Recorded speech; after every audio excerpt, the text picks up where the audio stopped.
a good question. I hope I can come up with a good answer. This might be one of those answers that I'm not maybe the best one to answer for somebody else, but you're right. I mean, that is something about like Italian cinema. There's Italian art cinema and there's Italian genre cinema.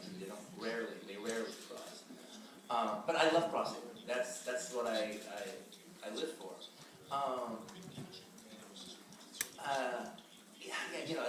It's going to be pretty hard for me to really talk about my own work in that way without sounding like a self-aggrandizing idiot. If I'm like, oh, it's because my diet is this, and then there's that, like I said, that's better for somebody else to, that's better for a critic to make a supposition on. However, I will say this. I don't know if this one, I think this will sort of answer your question, but let me just give you let me use Reservoir Dogs as an example. I don't consider myself an American filmmaker. I am an American, but I don't consider myself an American filmmaker. I make movies for the planet Earth. And to me, America is just another market.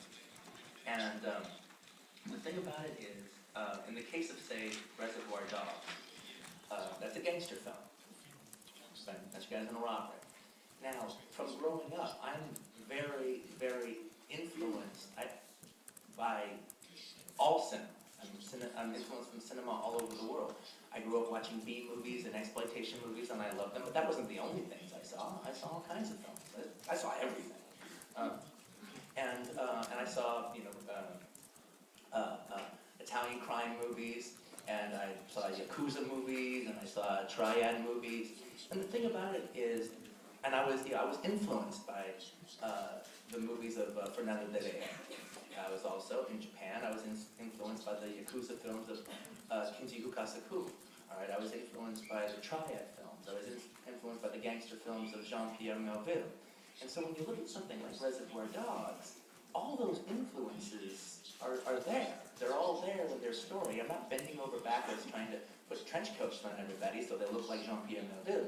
But the influence of either the way they tell the story, the violence, the outrageousness, the this or that, that's all in there.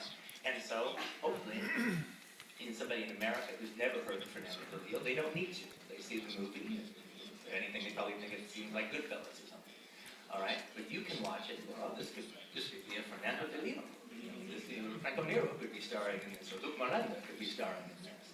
And if you're in Japan, you're like, oh, this could very cheap and Takakura Ken, all right, could be starring in this movie. And actually, they could be. You could do a remake of Reservoir Dogs all in Italian, like that. Same thing in Hong Kong. You do a Hong Kong rip-off, boom, there you go. Same thing. You wouldn't have to change the damn thing.